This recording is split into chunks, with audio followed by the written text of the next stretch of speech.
The ACAM criteria was developed by the American Society of Addiction Medicine. It's the most widely used set of guidelines for placement, continued stay, transfer, or discharge of clients with addiction and co-occurring disorders. The ACAM criteria provides a guideline for not only how to provide treatment to individuals with drug and alcohol use disorders, but also how to conduct the initial assessment. As a result, the ACAM assessment is one of the most structured and comprehensive mental health assessments that you will probably ever encounter in the workforce. And that's because the ACAM breaks down a client's entire situation or history by 6 different dimensions. And the provider who's conducting the ACAM assessment for a client gathers all of this different information about the client, separates it into these different dimensions, indicates what level of risk the individual presents with in each of these dimensions, and then based on the identified needs for each dimension as well as the level of risk in each, the provider is then able to determine what level of care the client meets criteria for, and as a result, then what kind of treatment the client needs. When we bill for services in the mental health field, we often have to provide medical necessity as a reason for providing that treatment. Anytime that we're billing an insurance company, for example, we have to prove medical necessity for the treatment that we're delivering in order for insurance to be willing to make that payment. The ACAM is a means for providing evidence of that medical necessity. The ACAM criteria not only identifies then what level of care the client needs or meets criteria for, but then provides a structure that identifies what each level of care treatment should include.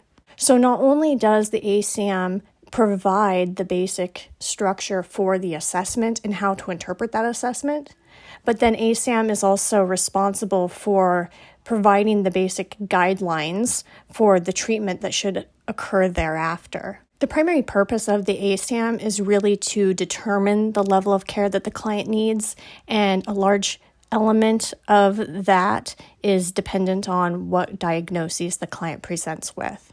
So in terms of medical necessity, a client who does not meet diagnostic criteria for a substance use disorder is therefore not going to meet medical necessity for substance use disorder treatment. So the ACAM assessment helps the clinician to drill down on what diagnosis or diagnoses the client meets criteria for, is then able to help the clinician identify what level of care the client needs and what severity of risk in each different area of need the client presents with.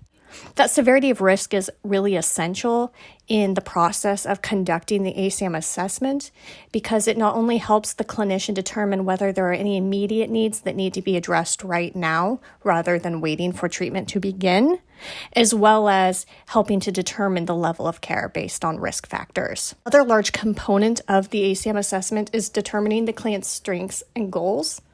Something that you will hear more and more is what are a client's strengths, needs, and goals.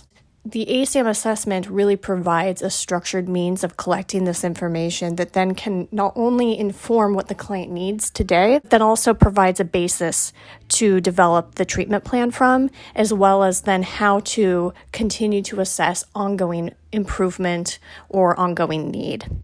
The ACAM is a nationally recognized means for providing drug and alcohol treatment. However, Oregon has its own requirements related to ACAM, just like any state throughout the country does. In the state of Oregon, we adhere to what's referred to as the Oregon Administrative Rules, and those rules apply to pretty much everything. But the Oregon administrative rules related to mental health care include a lot of information regarding not only what kinds of assessments are acceptable and who is allowed to deliver those assessments, but then also how often those assessments should occur and under what context. In terms of the ACAM assessment, according to the OARs, A person is qualified to deliver an ASAM assessment if they are a CADAC, or a certified alcohol and drug counselor, or if they are a mental health professional. So either a QMHP under direct supervision of a licensed clinician, or they themselves are a licensed professional counselor or licensed clinical social worker. Under the Oregon Administrative Rules, in conjunction with the ASAM standards, a person has to conduct the assessment at the start of services to help them identify what the client needs. That assessment must occur prior to the delivery of any billable services. Anytime that the client re-enters treatment, after leaving, they will need at minimum an assessment update, something that kind of indicates what the client's presenting needs are today. If a client is in continued services for over a year, they require a new or a refreshed complete ASAM assessment every year. So if the client completes treatment in 6 months and then they move on with their life, they will have only received that one assessment. Then if they come back into services a year later, they will end up receiving a second ASAM assessment prior to the start of this second episode of care. However, if a client is in drug and alcohol treatment consistently for over 2 years, at each year marker, they will receive a new assessment without interrupting the services that they're currently receiving. And this is really to further inform what the client's needs are, recognizing that people are fluid and situations change. And so, of course, their needs are going to evolve over time. This is how we not only then prove that the client continues to meet medical necessity for treatment, but also ensures that we are addressing their current risk factors and their current needs, as well as considering their current goals and preferences. So the ASAM is broken down into 6 dimensions of care. And so these are the different sections that the ASAM assessment is structured. It really does provide a nice basis for guiding the clinician through an assessment. Now, I've said before, and I will say it again, that I am very much anti sitting in front of a computer or reading through a list of questions while conducting an assessment. However, knowing that this is the information that we are gathering for a client, we can structure our notes and our information gathering based on this information. After collecting all of the information in that initial interview with the client, you can then plug it all into this structured assessment template. And there is no designated one-size-fits-all ASAM assessment template that clinicians are required to use. In my situation, I work at OnTrack, and I developed an assessment tool that our clinicians utilize that follows the ASAM criteria. In our instances, it also meets the requirements for the CARF accreditation standards. It also, of course, satisfies the Oregon Health Authority licensing standards. There's all these different requirements that agencies have to make sure that their forms and assessments are meeting. In our instance, we have this assessment tool. It is based on and closely follows the ASAM criteria. But our assessment, as it is written and printed out, is not going to look identical to another organization's ASAM assessment. However, the information will be the same, and both are going to produce the same risk ratings and are going to be using that same template for determining level of risk. So the 6 dimensions of the ASAM criteria are Dimension 1, acute intoxication and or withdrawal potential. Dimension 2, biomedical conditions and complications. Dimension 3, emotional, behavioral, and cognitive conditions and complications. Dimension 4, readiness to change. Dimension 5, relapse or continued use potential. And Dimension 6, recovery environment. And right away, as you can see, this really does provide a comprehensive look at a client's needs as well as their history. Dimension 1, withdrawal potential, is really looking into the client's current as well as history of substance use. And that information is then being collected and considered to help determine what level of care a client may need in order to safely detox off of any substances that they're currently using. A large element of Dimension 1 is simply collecting the client's use history. So asking the client about every single substance they have ever used, whether or not they're still using it today, determining the details of that use. So for each substance, what method were they using it? As in, was this something that they were smoking versus snorting versus eating? We're also asking them how much of this substance they've used, both currently and then also at the highest amount. In this client's lifetime of use, let's say they're currently using methamphetamines. Currently, they are primarily smoking meth, and they're smoking, let's say, a gram per day. We would also want to know how much they were smoking at their time of greatest use. We also want to know for each substance what frequency that they're using it at. So for a lot of the individuals that come through the door for an assessment, they use at minimum a substance once or twice weekly, and very often will report that they're using it daily. Now, some individuals will report that they're basically using the substance kind of intermittently throughout the day, all day, every day, whereas others will indicate that it's, one episode of use per day per substance or what have you. Finally, we want to know the duration, as in how long have they been utilizing the substance for. So an individual may report that they used a substance for 5 years pretty consistently and then stopped use for 2 years and then resumed. We want to know that kind of information. And of course, what is the most important in this moment of the assessment is indicating how much of each substance the client is currently using today. We also want to know about the client's past history of serious life-threatening withdrawal. So as you probably know, alcohol is considered the most physically dangerous substance to detox from. It can cause life-threatening symptoms, and individuals have indeed passed away while withdrawing from alcohol. So that's an example of a substance that we very much want to know about a client's history of detoxing from. Has this client ever experienced seizures while withdrawing from alcohol? Have they ever experienced severe enough withdrawal symptoms that they had to be hospitalized? And we do want to know this for every single substance because clients have different kinds of responses to different substances, as well as different kinds of responses to the withdrawal from those substances. It also can be complicated by clients' physical health needs and presentations, which is where Dimension 2 comes into play as well. And then finally, we want to know what the client's current withdrawal symptoms are. So if this client is actively using right now, they are probably not presenting with any withdrawal symptoms unless they ceased the use of one substance and are otherwise using other substances consistently. In other times, a client will primarily just be actively using substances, and so currently today they aren't experiencing any withdrawal symptoms. However, you may encounter a client who has recently stopped using. This is particularly relevant for individuals that you are assessing in a controlled environment.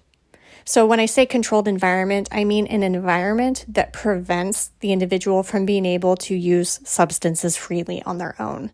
It's an environment that is controlling the access to drugs and alcohol. So examples of controlled environments are residential treatment facilities, detox treatment centers, hospitals, jail or prison, those sorts of places. So in those places, a person, especially if they had just admitted to the hospital or had just been incarcerated and prior to that point had been actively using drugs or alcohol, then by the time they've entered that program, that controlled environment, and are meeting with you for an assessment, they very likely are experiencing withdrawal symptoms.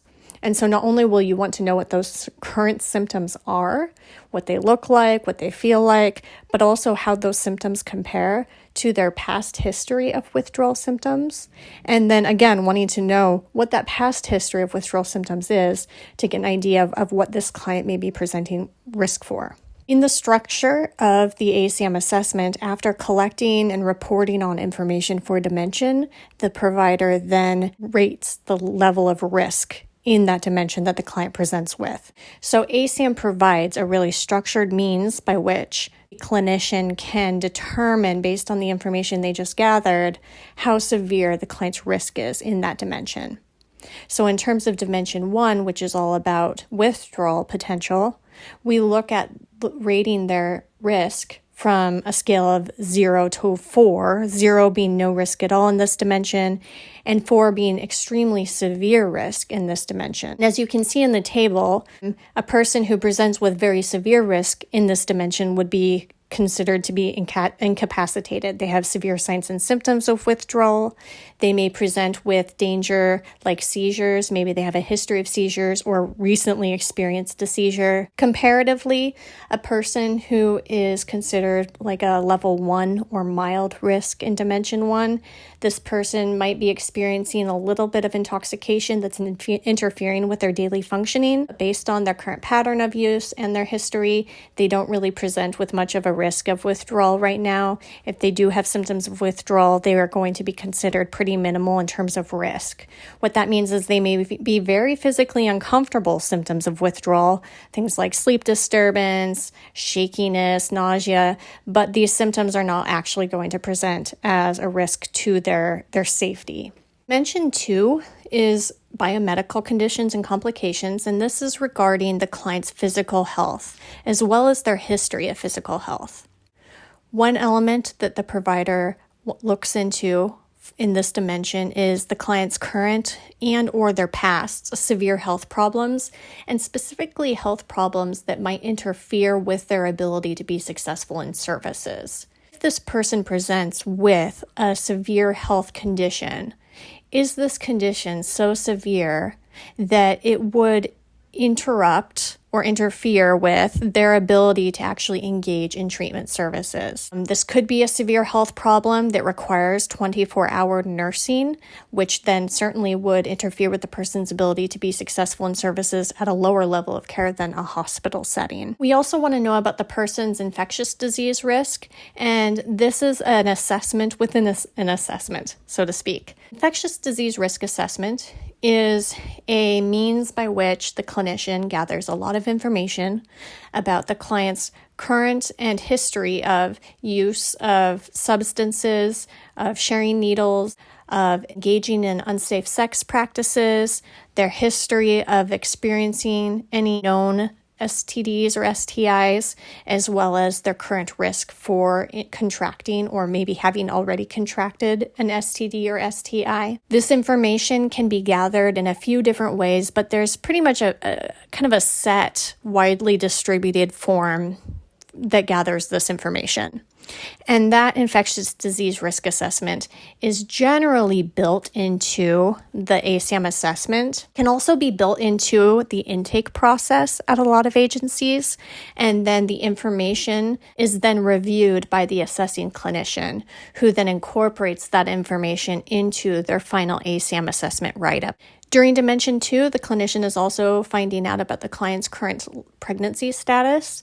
And this is, of course, very important information given the potential risk that the client poses to themselves with continued use in being in that medically fragile state, as well as the risk that they may be posing to an unborn baby. We want to know if the client has any allergies. And then we also want to know about the client's medication history. So what medications, if any, has the client been prescribed in the past? If we're able to get that information, we would want to know the dosage of those medications, what the purpose of those medications were for, ideally even finding out who prescribed those medications. We want to know if the client experienced any adverse reactions to those medications that would give us an idea if that's a medication that somebody would need to avoid in the future, or if it's possible that there was some sort of a negative interaction between that med and something else that the client was taking. We also want to know how effective or ineffective those medications were. And then, of course, we want to know what medications, if any, the client is currently taking today. Something that I find that is pretty common is that individuals will report that they are prescribed medications, but they're not necessarily taking those medications very consistently, either because they have been unable to fill that prescription, or they're just not very good at taking that medication, or a lot of individuals will even choose not to take that medication because they are concerned about the interactions it may have with their current substance use, and so they will choose to forego that medication. despite the prescription and doctor's recommendations, because they are actively utilizing the substance at the same time. The Dimension 2 severity rating, in this instance, very severe risk in Dimension 2 would be an individual who's considered incapacitated with severe medical problems. This would be somebody who does require 24-hour nursing or medical support, would probably need to be, if they aren't already, admitted to a hospital setting.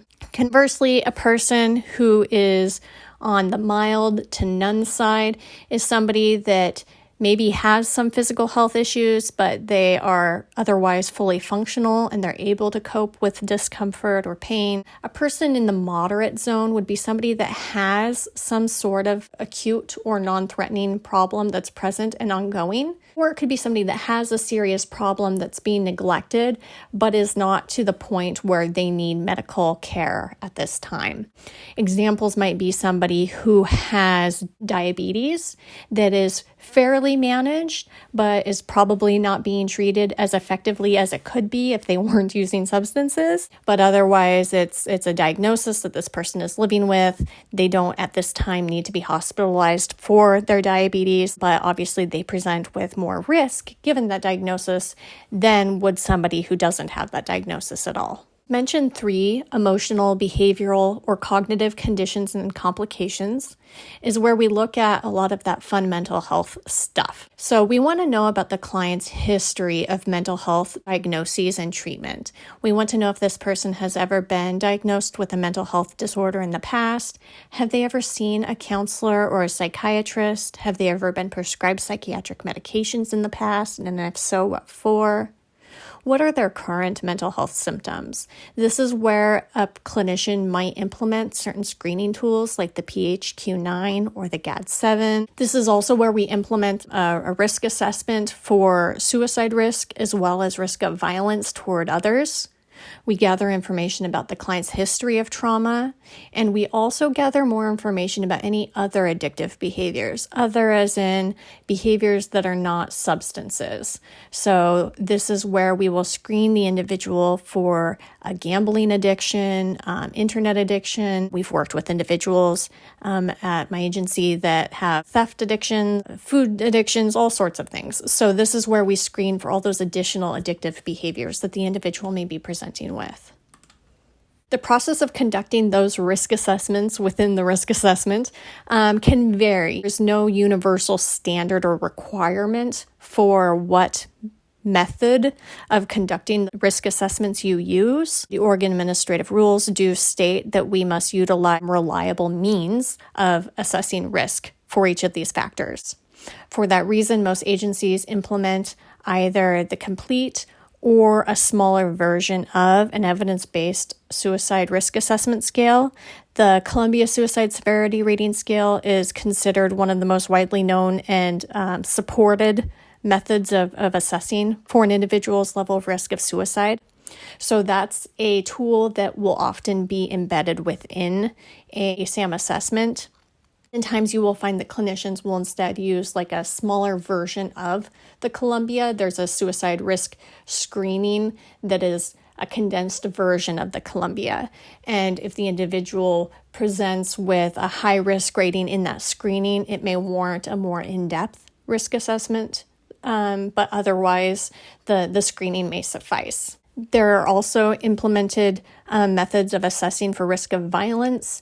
And in terms of assessing for an individual's risk of violence, the primary factors that we consider are not only what the person's history of violence is, but then also their demonstrated proclivity toward violence today and in the recent past. When we look at a person's risk of violence, we consider two different kinds of violence.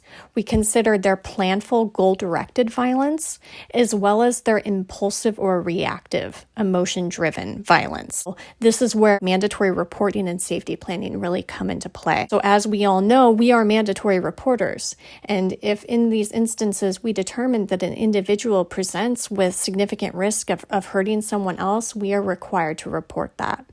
Similarly, if a person is presenting with imminent threat of harm to themselves, we are ethically required to safety plan with that individual, or if the individual is unable or unwilling to safety plan with us, we need to contact the authority to ensure that they are safe. A lot of agencies will have their own built-in safety planning processes. Sometimes those safety plans will even be able to be built into the assessment tool itself. What I always recommend, because I am so adamant that you not sit in front of a computer screen when you conduct your assessment. What I do recommend, though, is that people always have some form of a printed safety plan template that's just available on their desk, so that if while you are talking to a client during the assessment, or at any other time for that matter, this could be later in treatment, but of course in this situation we're talking about the assessment. So if you're talking to the client during an assessment and they demonstrate that they are presenting with risk of suicide or harm to other people, then you could simply reach over, you have this printed template for a safety plan right there, and you can easily slide into a discussion about safety planning with the individual before even moving on to any other topic. I would recommend just immediately addressing that level of concern right there, especially because we don't know how much longer the client is going to participate in the assessment. If they cut off the assessment and choose not to continue to participate for the remaining dimensions, and we saved the safety planning to the very end, then we missed our opportunity and our ethical obligation to conduct that safety plan. So if you are currently working at an agency or an organization of any kind, I do highly recommend that you familiarize yourself with that organization's current policies and protocols for both assessing the client's level of risk, as well as what is the appropriate response to that level of risk at that particular agency. In terms of the ACAM assessment, there is no identified standardized method for identifying the level of risk or responding to it. However, these are components of the client's overall assessment that are factored when determining what level of care this client is going to require. This next screen is an example of a standardized gambling screening. So as part of Dimension 3, one of the addictive behaviors that we screen for an individual is their risk of a gambling addiction.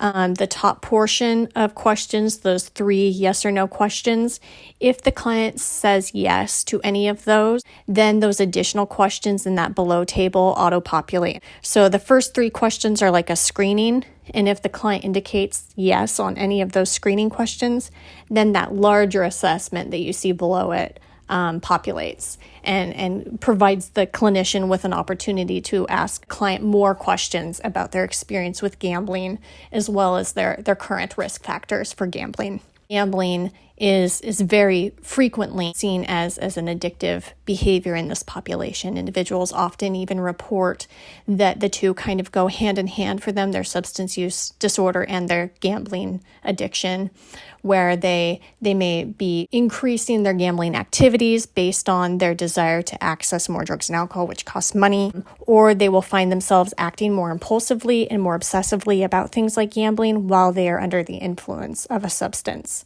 So the two often do coexist, and that's why it is so common to include a gambling screening in the ASAM assessment. Rating the risk of severity for a person in Dimension 3, again, we're looking at this on a scale of 0 to 4. A really standard risk rating in Dimension 3 can be moderate or 2.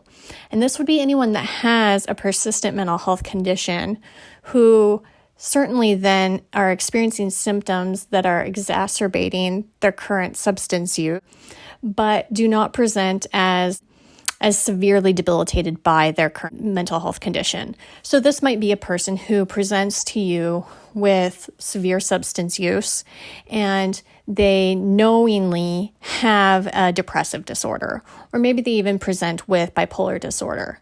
Maybe we are able to determine that this individual is somewhat managing that mental health condition. It's not currently in a state of emergency for that individual. They're not presenting as an imminent threat to themselves or other people, but the symptoms of that mental health disorder are complicating the substance use disorder. Person with that level of need would be considered to be a 2. Now, they might be rated at a 3 for severe if that mental health condition is considered quite severe. So if we are looking at somebody with a severe mood disorder like bipolar disorder, maybe cyclothymic disorder, if we're looking at an individual with a psychotic disorder like schizophrenia, then these are individuals who present with a mental health condition that does in and of itself pose quite a lot of risk. But maybe in this instance, the person does not currently demonstrate or present with an impulse to hurt themselves or others. So this is a person who presents with significant mental health needs in addition to their substance use disorder, but they do not currently need a 24-hour secure setting to manage their symptoms. Conversely, a person who is rated at a 4 for very severe is a person who does currently require an acute level of care. This would be a person who has severe and acute life-threatening symptoms. For example, somebody who is posing an imminent danger to themselves or others, maybe actually making suicidal gestures, or even attempting suicide, being violent toward other people, being violent towards property and the environment, and so on. A person who would be rated at a 0 in Dimension 3 is somebody who not only does not present with any known or evidence of a mental health disorder, but they also simply have decent impulse control, they have adequate coping skills, they do not present with a threat to themselves or other people. In Dimension 4, we look at readiness to change. It's really considering whether the client is even ready or able to engage in treatment at this time. So regardless of what the client is presenting with physically and emotionally, and regardless of what their history of substance use looks like, and regardless of what level of risk they're presenting medically, none of that really matters if the client isn't actually ready to engage in treatment or willing to. We want to know if this client feels ready to engage in treatment. Are they ready to make a change in their life? Are they ready to approach the often daunting and intimidating process of counseling that's going to result in a lot of life changes? We want to know their level of motivation. And when we consider that motivation, we look at both internal and external motivators. So internally, does this person have their own internal personal drive to change? Do they feel up to it? Do they feel like this is something that they genuinely want for themselves? External motivators may be legal involvement, so a probation officer saying that you're mandated to treatment. It may be DHS saying that you can't have your kid in your home until you complete treatment. It may be relationships with family members. It may be family members saying, hey, unless you seek treatment, I'm not going to maintain a relationship with you anymore. Or my relationship with you is going to look a lot different moving forward unless you get some help. So those are kind of external motivators that we also consider. Not only do those external motivators exist, but are they having an impact on that person currently? Are those things that the individual is paying attention to and seems to care about and respond to, versus is this individual simply aware of these external factors and doesn't really care or is feeling indifferent about it right now? We also want to know about the person's desire to change. How badly do they want it at the end of the day? Is this something that they feel like they are ready to do? And do they see a different future for themselves? And what does that future look like? Oftentimes, individuals, by the time that they come to treatment or are seeking treatment for a drug and alcohol use disorder, their desire to change is based on simply recognizing that there's no alternative. Oftentimes, these individuals will come into treatment saying that they know that unless they receive treatment, they're not going to make it. They're not going to live. Other motivators that we often witness that influence a desire to change are people who recognize that they've lost everything. They may have lost their home, their job, their relationships with their family. They recognize that they're never going to see their kids again. Or maybe this individual is pregnant and recognizes that their kiddo, who's not even born yet, is at really high risk of permanent damage if they don't engage in treatment today. We do factor all of those desires. And obviously for all of these elements of readiness to change, the lesser readiness to change, the higher level of risk that this person presents with. So consider their commitment to treatment. So even if this person is wanting to change and feels motivated, are they actually going to commit to engaging in treatment? Are they going to show up? Do they, at least at this point in time, do they really feel like or believe that they're going to show up to treatment and participate in conversations with their counselor about how they're doing and what needs to change? Finally, a large component of Dimension 4 is determining what the person's current stage of change is. If you are not familiar with the stages of change, they begin with pre-contemplation and then moves into contemplation, determination, action, relapse, and maintenance. Generally speaking, a lot of the clients that you will meet with at assessment are currently experiencing contemplation, maybe pre-contemplation, especially if they were mandated to treatment or required to complete an assessment for one reason or another and aren't really sure that they actually need help or are willing to engage in it. If this person is self-referred or is expressing a desire to change, oftentimes we see them in the contemplation stage of change, where they're recognizing that something needs to be different, they're considering it, but it still feels really daunting and scary, and there may be some indifference about the commitment to it.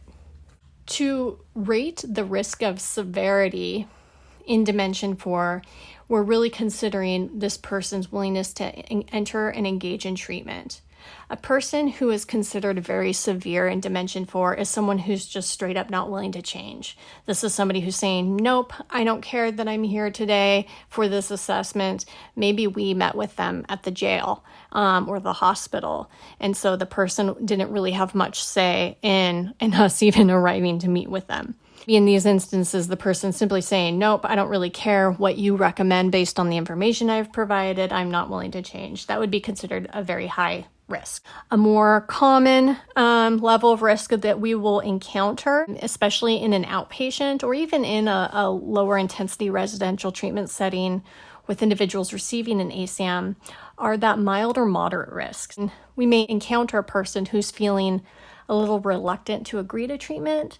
There might be a little bit of a lower commitment to change and maybe some passive engagement in treatment, recognizing that there's a problem, but the idea of actually committing to and engaging in treatment feels a bit daunting and overwhelming right now. And there's a lot about their current lifestyle and practices that feel in one way or another comfortable right now. And so that may be something that's really difficult for the person to be willing to move past. A person with a risk rating of 1 for mild is somebody who's completely willing to enter treatment, but maybe ambivalent to the need to change. So they're willing to go, they want to go, but then when it gets down into the nitty-gritty of what this is actually going to look and feel like, that can become a bit daunting and overwhelming.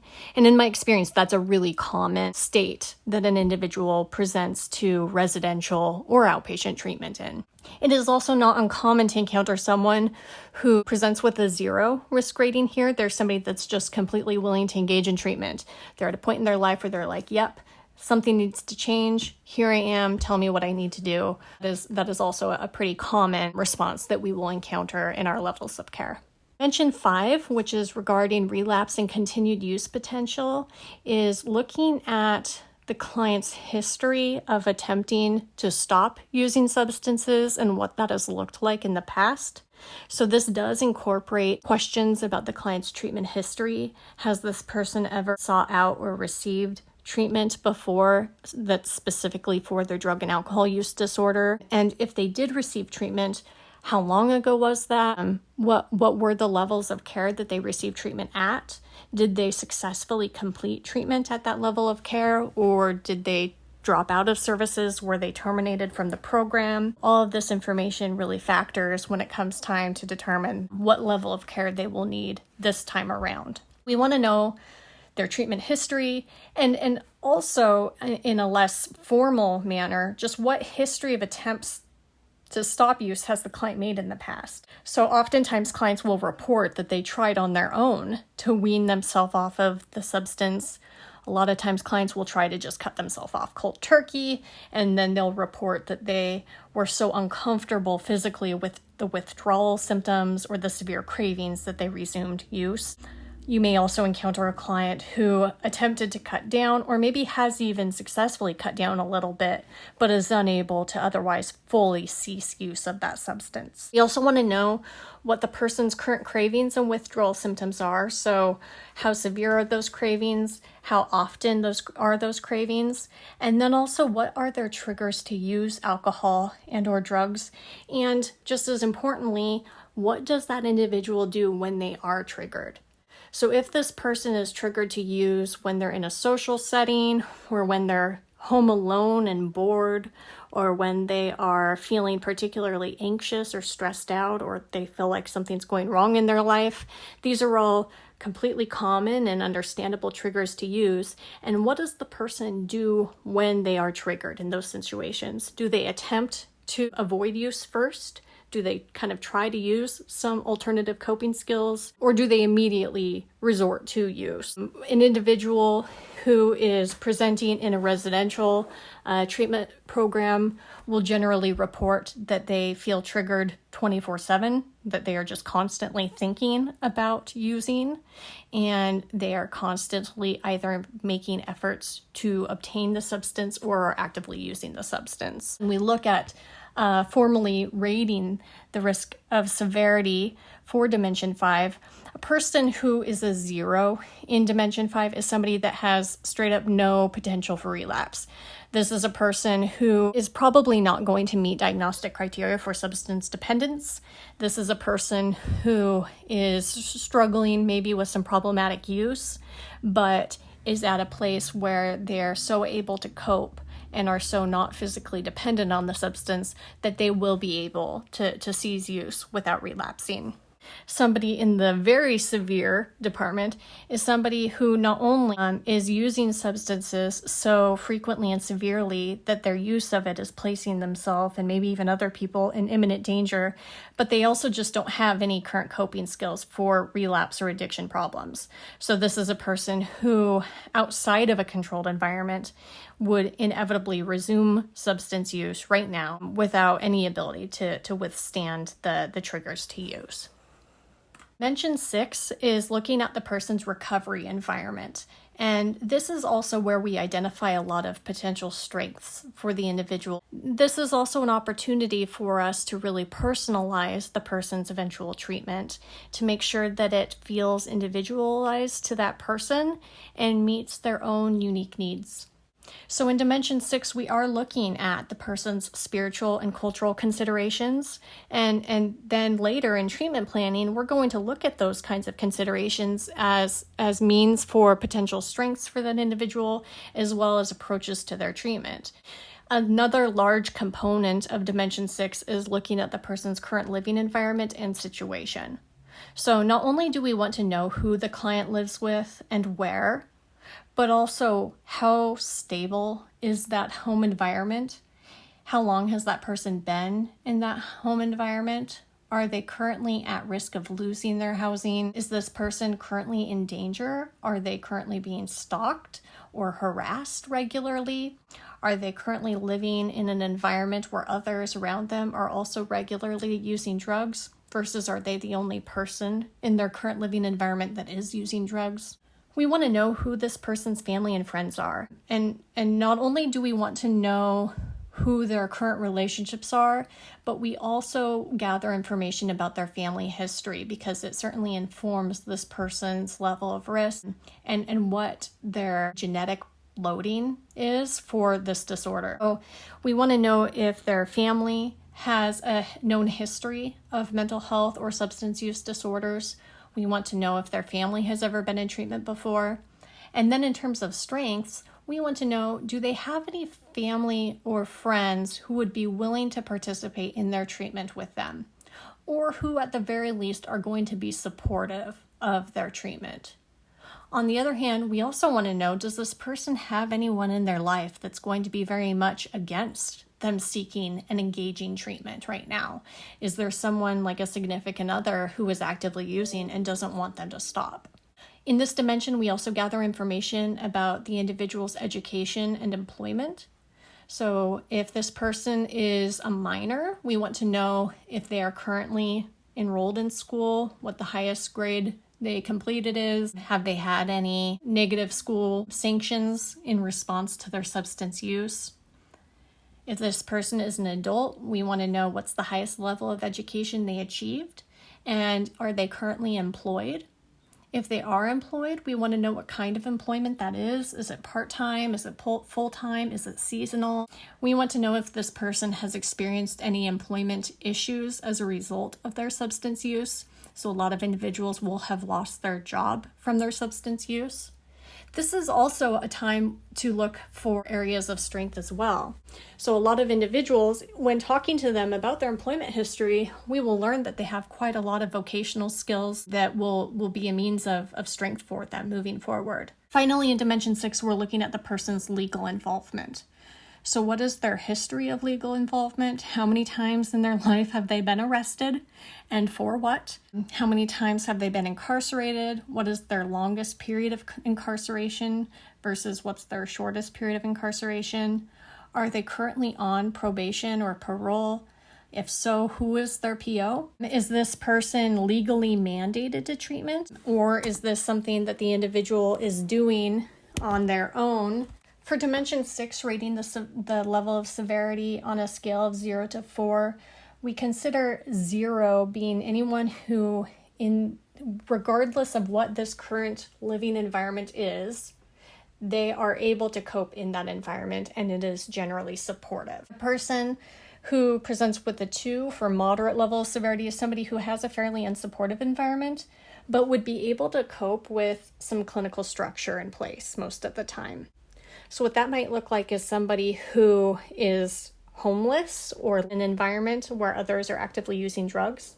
But regardless of that living situation, the person has maybe some other strengths in place. Maybe they have a really supportive probation officer, they have an awesome grandma, they've got a DHS worker rooting for them, they have some really powerful, meaningful spiritual beliefs in their life, and that combination of factors puts this person in a situation where they are generally able to cope with the structure of treatment that we're offering them. A person that would be considered to have a very severe rating in Dimension 6 is someone whose environment is considered toxic or actually hostile to recovery. This may be someone who's actively involved in a domestic violence situation that poses a significant threat to them. This may also be somebody who's a victim of trafficking or is in a combination of factors in their living environment that has them in a situation where they are just straight up not able to cope in their current environment. And that environment is potentially posing an actual threat to their safety.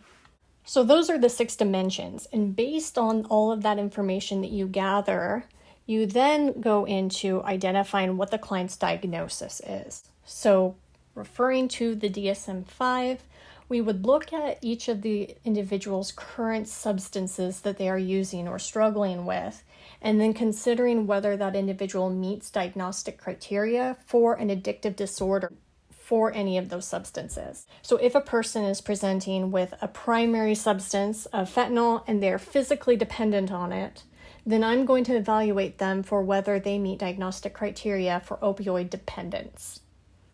Maybe this person also struggles with some cannabis use, but they're not physically dependent on it.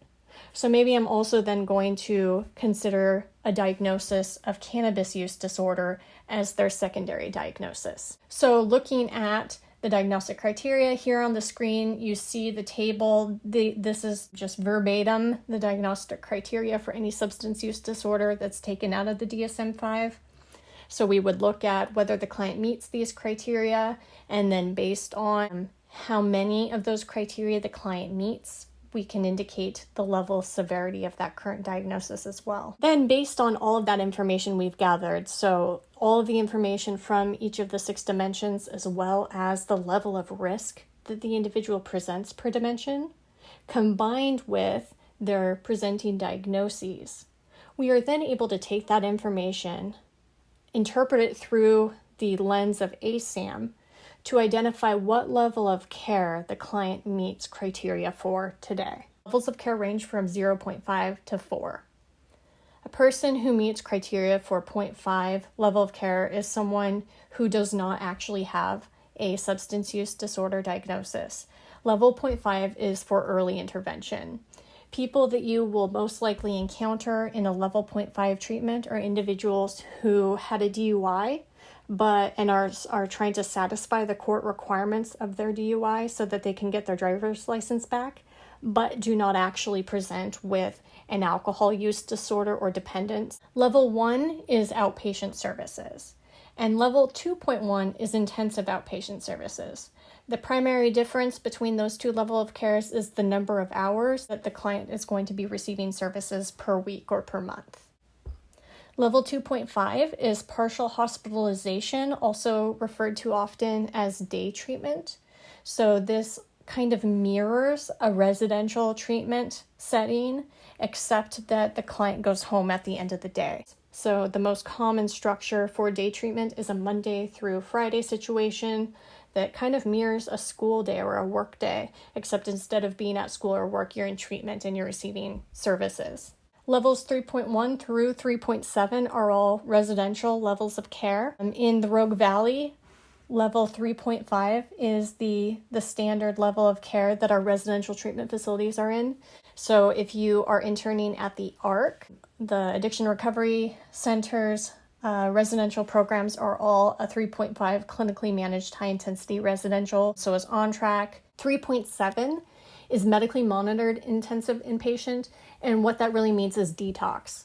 So if an individual is admitted to a detox center, they were assessed to need a 3.7 level of care. And then level 4 is considered acute care, which is a hospitalized level of care.